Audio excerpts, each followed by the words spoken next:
Eh bien bonjour à tous, donc aujourd'hui je suis là pour vous parler d'une nouveauté, une de mes dernières réalisations, vous en parler avec un peu plus de détails. Je vous parle bien sûr du Dragotac, ce petit pied monté réalisé avec un montage tout ce qu'il y a de plus traditionnel sur une ligne et une finition très agressive qu'on voit rarement sur ce genre de référence. J'ai voulu tout simplement mélanger les styles et en casser certains. Donc on fait un petit tour ensemble pour voir l'anatomie du couteau. Donc pour ce petit Dragotac, voici la lame en acier D2, sablé brossé avec son tranchant poli et l'ensemble de sa carcasse entièrement toxifié. De la pointe de la lame jusqu'à la pointe du talon, ou également appelé lentille ou loupe. Un grip très prononcé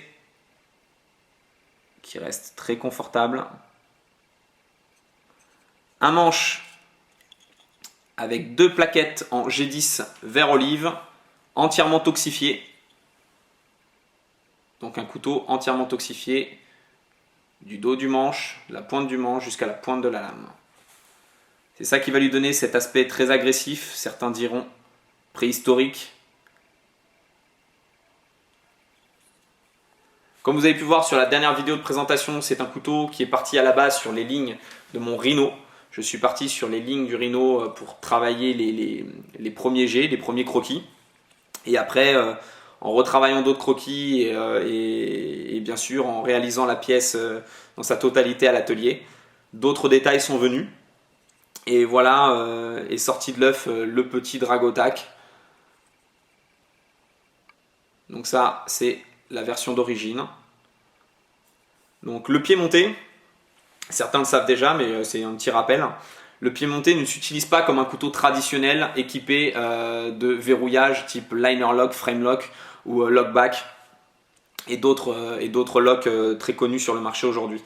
Un pied monté, ça s'utilise d'une façon très simple, d'une façon traditionnelle, c'est-à-dire on utilise le couteau de façon à couper, à piquer. On n'utilise pas le couteau pour couper des poteaux téléphoniques, faire du bâtonnage ou partir en intervention. Voilà. Donc vu que c'est des choses qu'on ne fait pas 24 heures sur 24, on va ici conserver des lignes que certains apprécient. En tout cas, moi, c'est les lignes que j'aime travailler et des finitions que j'aime faire.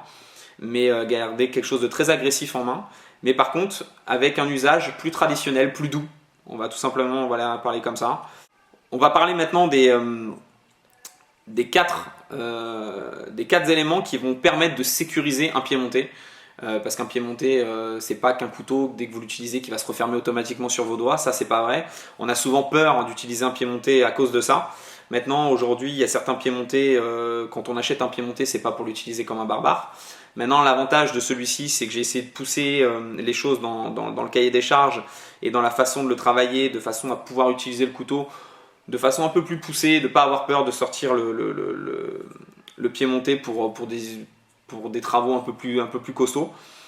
4 façons donc de sécuriser un pied monté, en tout cas le Dragotac. La première chose, donc une rétention à la fermeture. On a une lame qui est parfaitement fermée et verrouillée. Je ne vais pas parler verrouillée, mais on va dire fermée, avec une bonne petite rétention qui va éviter justement à la lame de s'ouvrir dans la poche. Peut s'ouvrir de plusieurs façons. Vous pouvez vous aider d'un élément comme une table, une porte, une cuisse. À partir du moment où vous appuyez le talon de la lame sur n'importe quelle surface, vous pouvez vous aider du pouce. La lame va s'ouvrir, donc va s'engager à l'ouverture. Le talon, donc voilà, cette excroissance à l'arrière de la lame va venir se glisser dans le manche, sur le dos du manche, qui va venir prolonger la ligne du couteau sans vous gêner. Et donc, moi, j'ai tout simplement exercé une légère pression sur les plaquettes pour que le talon vienne se coincer légèrement. D'accord ? Ça va provoquer une certaine rétention. Donc, quand la lame est parfaitement engagée, vous allez avoir une lame qui va être légèrement sécurisée. C'est plutôt rassurant. Ok ? Une lame qui ne bouge pas. En plus de ça, la première sécurité, c'est votre main. Quand vous utilisez le couteau en force sur des coupes plutôt puissantes, vous allez avoir l'intérieur de votre paume de main qui va venir se plaquer forcément sur le dos du manche, donc contre le talon de la lame. Et là, à partir de là, vous allez avoir le talon, la lentille ou la loupe, comme certains appellent. Vous allez pouvoir sécuriser votre lame. Aucun risque que la lame, même si elle vient à se déverrouiller, comme je viens de le faire là, vous avez entendu le petit clic. Là, la lame est désengagée du manche, mais elle ne se replie toujours pas parce que tout est gardé à l'intérieur de ma main. Ok, première chose. Elle se verrouille avec l'intérieur de la main, elle peut se verrouiller également avec le pouce. Là, je viens de désengager, on a toujours, voyez, le pouce est en sécurité. Ça permet également de sentir ce qui se passe dans la main, ce qui se passe avec le couteau. Et la première grosse sécurité, et ce qui fait la qualité d'un piémonté, c'est surtout la distance calculée entre le début du tranchant et la première phalange qu'il va rencontrer. Si pour X raison, on est sur un pliant, même certains pliants équipés de verrouillage, ça arrive, donc ça peut vous dire qu'il n'y a pas forcément besoin de tomber sur un piémonté. Il y a d'excellents exemples de très bons couteaux équipés de liner lock, frame lock et d'autres qui se sont refermés sur des doigts et qui ont coupé quelques phalanges. Ce qui fait l'excellente qualité d'un piémonté également sur la sécurité, c'est le fait qu'à aucun moment, si la lame vient à se désengager et à vouloir se replier, elle se repliera sur les doigts et le tranchant sera en contact avec les doigts. Vous n'allez pas faire des knackis, des saucisses cocktail. Là, vous pouvez faire ce que vous voulez. Vous pouvez appuyer. Vous risquez tout simplement un petit poinçon, mais à aucun moment vous risquez de perdre votre doigt parce que l'ouverture créée sur la lame ici, avec la distance calculée par rapport à la garde, fait que naturellement vous êtes sécurisé. Donc vous avez ici un couteau qui va vous permettre de travailler, peu importe le terrain.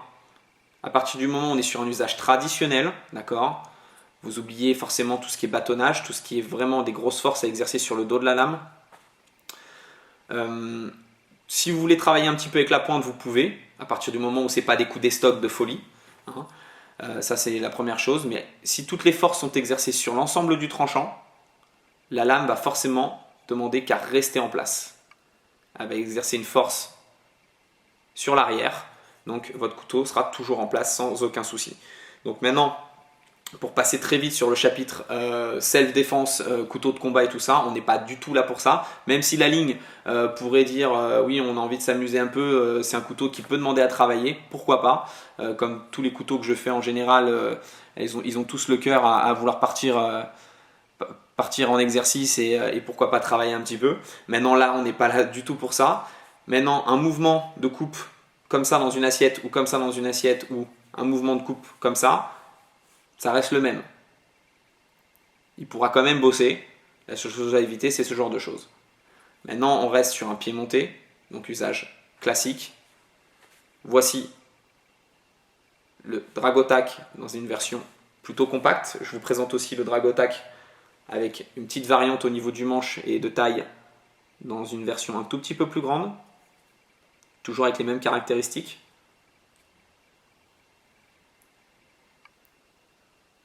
Les Dragotac seront forcément différents d'un modèle à l'autre.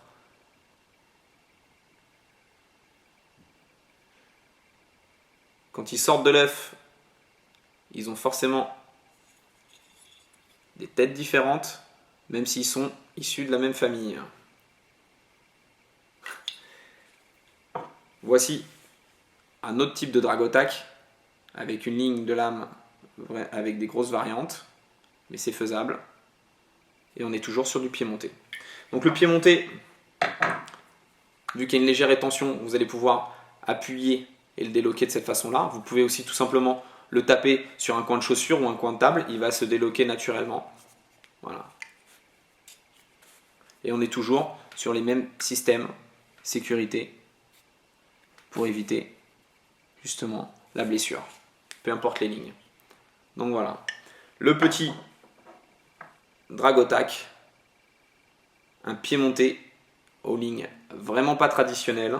Une petite comparaison de taille avec d'autres références que certains d'entre vous connaissent.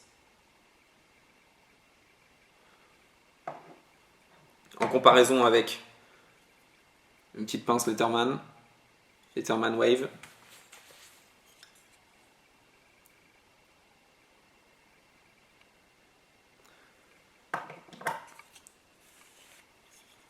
Le Dragotac, un petit compagnon de route.